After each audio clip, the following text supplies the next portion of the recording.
Praise the Lord. On this day of Feast of Assumption of Our Lady, let us reflect something about Mother Mary. So, Mother Mary is always a controversial topic for many Christians, though not for Catholics, but for many others.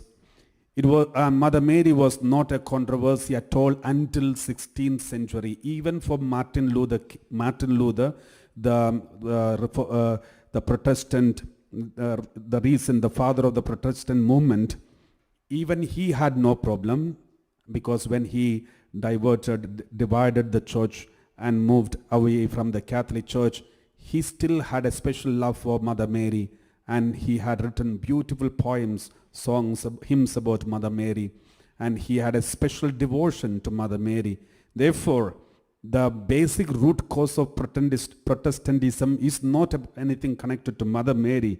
Later, the Protestant movement, since they wanted some difference from the Catholic Church, somehow they managed to get some controversies and then try to keep the identity of Protestantism from the Catholic Church by hurting, wounding the Mother Mary. So, my dear brothers and sisters, so as we are going to reflect about the Mother, our Lord's Mother, Mother Mary, our Mother, it is good to know there are so many theological aspects of Mother Mary.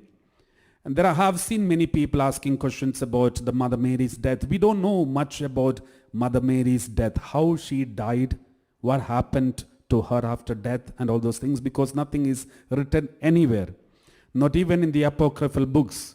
So, but only some traditions have some hints, and nobody knows what really happened. But one thing is for sure, her body is not seen anywhere. And there is a tomb of Mother Mary, where Mother Mary was laid, because it is traditionally believed, Mother Mary in her old age, she died peacefully, dormition of Our Lady, that means sleep, a peaceful sleep. She never had any pain. When she didn't have any pain during her death, because she was born without original sin, and she had a very peaceful sleep, and we also call it death, and it is as if she just slept, and then she was buried, and then afterwards her body was not found. With body and soul she was taken to heaven. That is what the church believes. And even now, there is no official teaching from the church whether Mother Mary died, because nobody knows whether Mother Mary died and was taken to heaven, or before the death, she just had only a sleep and was taken to heaven. Nobody knows exact reason. That is why the church has not pronounced any official teaching about it, but Pope John Paul II, Saint John Paul II, once said, he said, Mother is not greater than the Son. Therefore, if the Son is dead and risen, most probably Mother Mary also died and was taken to heaven, because Mother is not greater than this Son, that is Jesus. So that is how some conclusions in the church. But one thing is for sure, her body was taken to heaven. That is, the tradition believes it, and all the church fathers, in one way or the other, they all mentioned that Mother Mary was taken to heaven, because she is the mother of the Almighty God, our Lord Jesus Christ.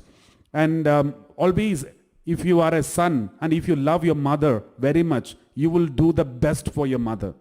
And Jesus is capable of doing the best, and he is a loving son who loved mother very much, and therefore he did the best for his mother. Not only take Mother Mary to heaven, bodily, physically, and in every sense, but also gave her the best position in heaven by crowning her as the Queen of heaven. Now, there are many people who ask this question, where is it written in the Bible that Mother Mary is the Queen of heaven? Who made Mother Mary the Queen? Where is it written in the Bible? Is there any proof for the queenship of Mother Mary in heaven? So, if you ask this question, let us try to find out some word of God from the Bible that proves that Mother Mary is the Queen of heaven.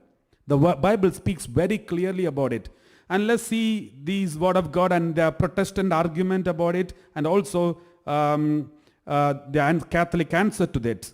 So whether Mother Mary became the Queen of Heaven, let us read this word of God. Revelation chapter 12 verse 1. Revelation chapter 12 verse 1. A great portent appeared in heaven, a woman clothed with the sun, with the moon under her feet, and on her head a crown of 12 stars. And verse 2. She was pregnant and was crying out in birth pangs, in the agony of giving birth. So this is the word of God. In this woman is having a baby in the womb, and this baby is Jesus, the true Lamb, the Lamb of God who died for the humanity. So that baby was born in this womb of this mother, and this woman is having a crown. We read like this, verse 1. In heaven, there was a sign in heaven, a woman clothed with the sun, with the moon under her feet, and on her head a crown of 12 stars. She is the Queen of Heaven, not only Queen of Heaven, Queen of 12 stars, the Queen of 12 apostles and their successors, the whole new Israel. She is the Queen. And there is a proof for this. This is a clear sign, Mother Mary wearing the crown in heaven and being depicted as the Queen of Heaven. The Protestant people, they say this woman is not Mother Mary, it is the church. The church is clothed in glory. The church is having crown. Then the problem is, how come did the church give birth to Jesus, or Mother Mary give birth to Jesus? Church is born from Jesus. The church did not give birth to Jesus. Therefore, no way it is the church. This woman mentioned here is not the church. If you say that this woman is the church, then the problem is, did church give birth to Jesus? When was the church born? Church born so many years after Jesus' birth. And it is Jesus, in fact, gave birth to, started the church, and it is his mystical body. Therefore, these baseless arguments should be rejected. So it's a clear sign. The word of God says very clearly about Mother Mary as the Queen of Heaven. And she is not only the Queen of the apostles, but also the Queen of the new Israel, that 12 apostles, descendants, the new Israel. And there is another word of God that there is already a prophecy. There is already a prophecy in the Old Testament that in the future, you will see a sign. What is the sign? The mother of the Lord will become the queen. Let us read this prophecy. When Isaiah speaks about the coming of Jesus into this world, there is something special. Let us read this word of God. Isaiah chapter 7 verse 10. Isaiah chapter 7 verse 10. Again the Lord spoke to Ahaz, saying, again the Lord spoke to Ahaz, ask a sign of the Lord your God. A sign in heaven.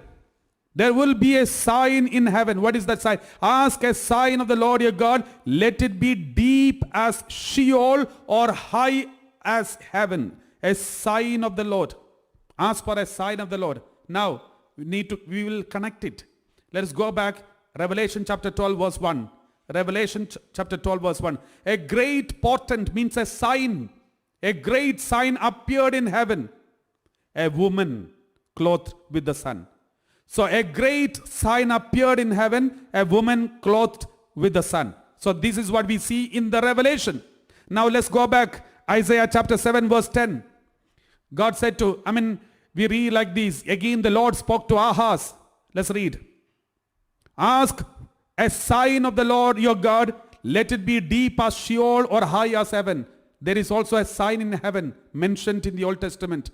And what is that sign? In the Revelation we know there is a sign in the heaven. There is woman with the clothed with the sun and the crown. Let us read in Isaiah. There is a sign in heaven. What is that sign? Let's read verse 12. Ahaz said, I will not ask and I will not put the Lord to the test. Verse 13. Then Isaiah said, hear then, O house of David, is it too little for you to weary mortals that you weary my God also? Verse 14. Therefore the Lord himself will give you a sign. That sign in heaven. What is that sign in heaven? Look, the young woman is with child and shall bear a son and shall name him Emmanuel. The prophecy about the coming of Jesus and the woman, it's mentioned here. My dear brothers and sisters, therefore the woman who is seen as a sign in the heaven is the woman mentioned in the Revelation. The sign in heaven, the woman who is clothed with the sun and having the crown of 12 stars. And in the Isaiah, it is about the mother of Jesus, because Emmanuel is mentioned there. Therefore in Revelation, it is surely the mother of Jesus. Not like what these denomination says and misinterpreting the Bible. So my dear brothers and sisters, this is very clear now. And now let's see, did Mother Mary know that she is going to be the queen? She is going to be taken to heaven and she is given the highest place. She will be sitting on the throne in heaven. Did Mother Mary know this? Let us read.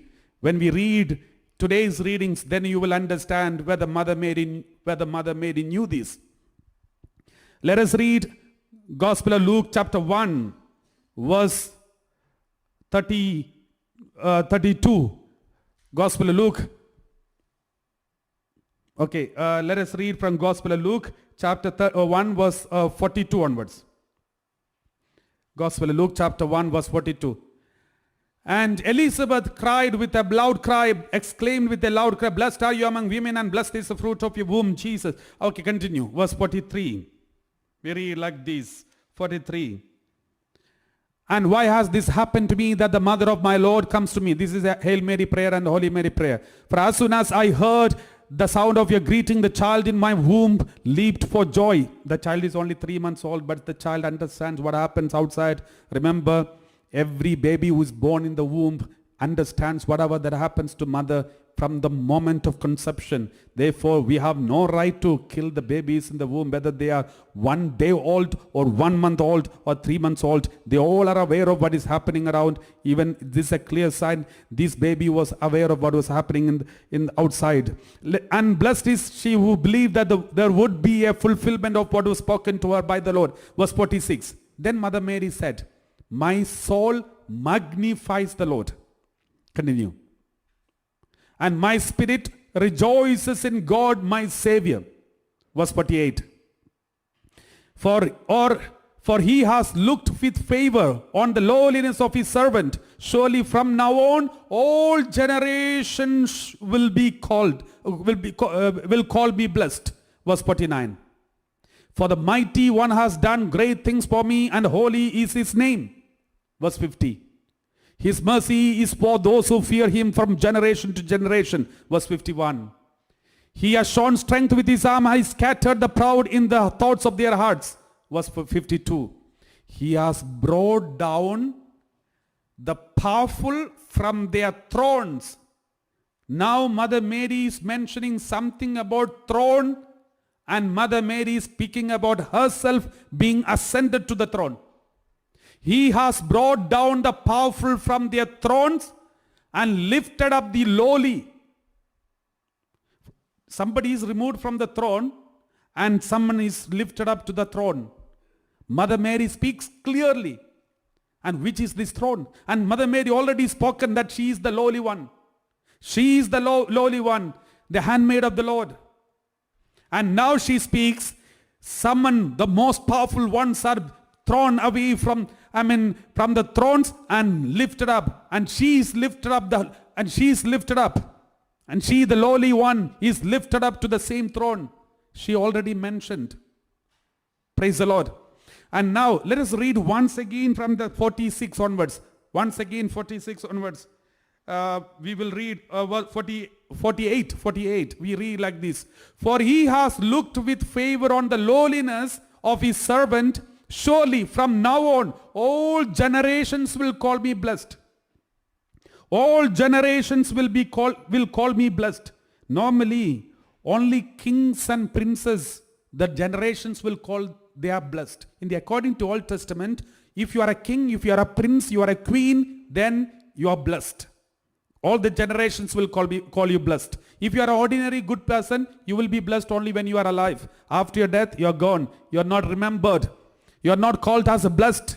But the kings and queens and the princes are called, they are blessed for generations after generations, because they have citizens in the country. They always look up to their kings and queens. So the kings and queens are blessed, considered as the blessed ones. That is why Mother Mary said, all generations will call me blessed, because she knew her royal position in the heavenly places. Let us read this word of God. We read like this: Psalm 45 verse 16 and 17. Psalm 45 verse 16 and 17. In the place of ancestors, you, O king, shall have sons to kings. In the place of ancestors, you, O king, shall have sons. You will make them princes in all the earth. I will cause your name to be celebrated in all generations. Therefore the peoples will praise you forever and ever. So about the kings and queens and princes, it is written, I will cause your name to be celebrated in all generations. The kings and queens and princes, their names are called the Blessed One. All the generations will praise their names. So Mother Mary knew her position. She knew she will be lifted to the throne. She knew all generations will call her blessed, except some people. All generations will call her blessed. So she knew this. She knew her children will call her blessed. And that is what is written in the Gospel of Luke, chapter 1 onwards. Let us read once again chapter 1 verse 47 onwards. 1:46. What 47 onwards. And my spirit rejoices in my God, my Savior. This is another point which the Protestants use. Let us read verse 46 and 47 together. Let's read together. Mother Mary said like this. Mary said, my soul magnifies. My soul magnifies. From this word, magnificat. The word magnificat comes from this word, because she prayed, my soul magnifies the Lord. That means the more you know Mother Mary, the more the Lord is magnified. The more you exalt Mother Mary, the more the Lord is magnified. So that is why she says, my soul always magnifies the Lord. Therefore, if you honor Mother Mary, the more you honor, the more you are magnifying the Lord.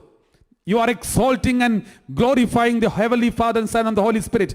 The more you speak about Mother Mary, the more Jesus is going to be happy. Many people think the more you speak about Mother Mary, Jesus will be angry and jealous of you, jealous of her. This is a wrong impression, because you don't know a good son's attitude. So my dear brothers and sisters, my soul magnifies the Lord, and my spirit rejoices in God my Savior. That is another problem. Many people say, especially the Protestant movements, when I say speak against the Protestant movement at all, please don't feel bad that I'm not against any Protestants, but only against the Protestantism. So please, because there is lots of misguiding, misleading, misinterpretation of the Word of God taking place, and poor people of God are misguided, and it should not be tolerated anymore, because that is a sure and clear blasphemy. Therefore, we can't tolerate. So that is why, my dear brothers and sisters, please do make sure that your understanding about the faith should be correct, and which is 2,000 years old. And now the Word of God says that some movements say Mother Mary calls Jesus as my Savior. What does it mean? That means Mother Mary needed a Savior. If Mother Mary needed a Savior, that means Mother Mary is a sinner. Only a sinner needs Savior. If Mother Mary is a sinner, how can we say Mother Mary is born without sin? So this is the argument many Protestants call. Now remember, my dear brothers and sisters, the Catholic Church also speaks the same.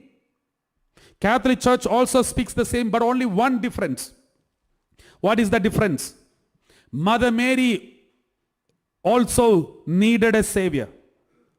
Why? Before, from all the human beings, everyone needed a savior. Because we are all born with a sin. For example, all the Old Testament people, Abraham, Isaac, Jacob, all of them were sinners. They all needed a savior. And we all are sinners. We all needed a savior. Abraham, Isaac, Jacob, they all were saved through Jesus Christ after their death.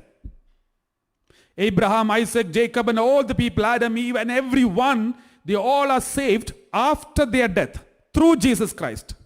I have explained these things sometime back in one of the talks about how the salvation of those people happened. So all of them were saved, but after death, because Jesus was born after their death. So they were all saved through Jesus Christ, but after death. We all are saved before our death, because we accept Jesus as the Lord and Savior before our death, and we are already entering into the salvation, and we have entered into the salvation. So we all are saved through Jesus Christ before our death. So all those who lived before Jesus Christ, they all are saved through Jesus Christ after death. And all those who lived after Jesus Christ, we all are saved by accepting Jesus Christ before our death. Now, what happened to Mother Mary? Mother Mary's case, it was Mother Mary also needed a savior, and she is also saved through Jesus Christ before her birth. And how is it possible? Everything is possible for God. That is why when Mother Mary asked, how is it possible? God said, everything is possible with God. Why? That is why we read in the teaching of the church says, Mother Mary was prevented from original sin through the precious blood of Jesus, which is going to be shed on Mount Calvary later, which was anticipatedly given to Mother Mary and protected from the original stain of original sin. And that means Mother Mary is also saved before her birth through the death of Jesus Christ, through the Lord Jesus Christ. That is why Mother Mary called Jesus as my Savior who saved me. She didn't call Jesus as my would-be Savior, but she said, Jesus is my Savior. So Jesus is the Savior of Mother Mary too, because Mother Mary is saved before her birth through the death of Jesus Christ. Just like Abraham, Isaac, Jacob, they were all saved through the death of Jesus Christ, through the blood of Jesus Christ after their death. The same is applying on Mother Mary, but in a different way. That is called singular grace. Through a singular grace, she was given the special grace to be prevented from the original sin stain, so that she will be able to give birth Jesus in the perfect holy place. Her womb as the perfect holy place for the Savior of the whole world to be born. And that is something that we need to believe, my dear brothers and sisters. And that is why Mother Mary called Jesus as my Savior. Praise the Lord. Thank you, Jesus. Praise you, Jesus. Hallelujah. Now, let us also examine one more word of God about Mother Mary as the Queen of Heaven. Because normally, Jesus is considered, not normally, always with the church considered Jesus as the King. King of Israel. King of the whole universe. Just like David is the King of Israel, Jesus is the successor of David, and Jesus sits on the throne of David. The one who is sitting on the throne of David is the King. We read like this, Gospel of Luke chapter 1 verse 31 onwards. When angel Gabriel came and told Mother Mary, and now you will conceive in your womb and bear a son, and you will name him Jesus. Angel Gabriel said, verse 32. He will be great. He will be called the Son of the Most High. And the Lord God will give to him throne of his ancestor David. That means Jesus will be given the throne of his ancestor David. That means Jesus will be sitting on the throne of David. According to Jewish belief, the one who is sitting on the throne is the king. And there is a tradition which Israelites followed. And this tradition is continued in Jesus Christ. Because the same tradition, the throne is given to Jesus. Now let's read. According to Jewish understanding, the mother of the king is considered as the queen, not the wife. Wife doesn't have that position. Normally in everywhere, in many places, it is the wife is the queen.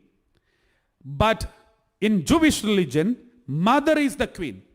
I think in UK also the same. So mother is the queen. So let us read some passages in the Word of God. We read like this. 1 Kings chapter 1 verse 16. When David was the king, Bathsheba was the wife. And Bathsheba was not queen, though she was the wife of king. And this wife has no position in the kingdom. The wife has no authority. The wife is also almost equal to all the other people, but special consideration can be given. But wife is not so important. Only the mother has the authority. Mother is known as queen. For example, Bathsheba was the wife of David, and when Bathsheba came in front of David, how did she behave? How did she behave? We read, Bathsheba bowed in front of king and did obeisance to the king, means bow down in front of the king. And the king said, what do you wish? Then verse 17. She said to him, my lord. See the wife is calling husband, the king, my lord. You swore to your servant by the Lord your God, saying, your son Solomon shall succeed me as king, and he shall sit on my throne. See, here Bathsheba, the wife, is pleading in front of the king because Bathsheba is not the queen. She has no special authority and she has no special intercession. So always according to Jewish understanding, wife has no authority. Wife is not the queen. But who is the queen? Mother is the queen. Where is it written? Let us read 1 Kings chapter 2 verse 13. Later when Solomon became king, what happened to Bathsheba? When Bathsheba was the wife, she was bowing down in front of the king. But when Solomon, that is Bathsheba's son, became the king, what happened to Bathsheba? She is the mother. What happened to mother? Let us read. Then Adoniah, son of Haggith, came to Bathsheba, Solomon's mother. She asked, do you come peaceably? He said, peaceably. Verse 14. Then he said, may I have a word with you? She said, go on, because Adoniah was running away from king and King Solomon was about to kill him. So he knew the best intercessor is the mother. If I go and ask the intercession of mother, mother will go and speak to the son, and then I will be blessed. I will be saved. So this Adoniah is coming to meet the mother Bathsheba. He said, you know that the kingdom was mine and that all Israel expected me to reign. However, the kingdom has turned about and become my brother's, for it was his from the Lord. Verse 16. And now I have one request to make of you. Do not refuse me. She said to me. She said to him, go on. Verse 17. He said, please ask King Solomon. He will not refuse you to give me Abishag the Shunammite as my wife. So he is pleading in front of mother so that mother will go and speak to the son. Exactly what we see in the New Testament. We the children of God, we are pleading in front of the mother of the Almighty God, the King. And this mother who is the queen will go and intercede for us in front of the son who is king. Let's read verse 18. Bathsheba said, very well, I will speak to the king on your behalf. Bathsheba knew she has influence on the king because she knew she is the queen. Verse 19. So Bathsheba went to King Solomon to speak to him on behalf of Adoniah. The king rose to meet her and bowed down to her. Now this is very important. When Bathsheba was the wife came to meet the king. Wife knelt down, bowed down in front of the husband king because she is not queen. She has no authority. But the same Bathsheba, when her son became king, she became the queen and the king is bowing down in front of the mother. That is the tradition of Jewish religion. And in the same tradition, Jesus became the king on the same throne. Then who is the queen? The mother of Jesus. And this mother of Jesus has got the power of intercession. Biblically proved. The king rose to meet her and bowed down to her. Then he sat on his throne. Then after bowing down in front of the queen, that is mother, and then he went and sat on his throne. And then what did he do? And he had a throne brought for the king's mother. There is another throne kept at the right side of the king. That is a throne, not a seat. The word is very clear. Another throne is brought. Not a seat is brought. Not a chair is brought. Not a small stool is brought. It is a throne brought for the king's mother. King's mother is the queen. That is why throne is brought and sat on his right. It is a clear sign, the authority of the mother of the king. If Jesus is the mother of, Jesus is the king of who is sitting on the throne of ancestor David, then who is the queen of Israel? Who is the queen of New Israel? As long as Jesus is the king of Israel, the New Israel, Mother Mary is the queen of New Israel forever. For eternity. Why? Because Jesus is the king for eternity. When Jesus is changed, and then Mother Mary will be changed. Otherwise, no change. And it will never change. My dear brothers and sisters, that is why I said, if you really want to know the Catholic Church, you should also know Judaism, because the Catholic Church is the continuation of the Judaism. And therefore, my dear brothers and sisters, on this day when we celebrate the feast of Assumption of Our Lady, and Mother Mary assumed to heaven and became the coronation, the queen of heaven and earth. Remember, these are all biblically proved. These all have basis and foundation in the Bible. Therefore, do not be confused about the faith that is given to you for the last 2,000 years in the Catholic Church. This has got the strong foundations in the Word of God. Not only the Word of God, but also the history. And it is long lasting, more than 2,000 years old. Not just some hundreds of centuries, but 2,000 years. Let's thank the Lord on this day as we celebrate this feast day. Let's ask the intercession of the Queen Mother, who has the power to intercede in front of her Son, and who always intercedes in front of her Son. Let's say, Mother Mary, the Queen of heaven and earth, please intercede for us in front of your Son, so that we may be saved and healed and blessed.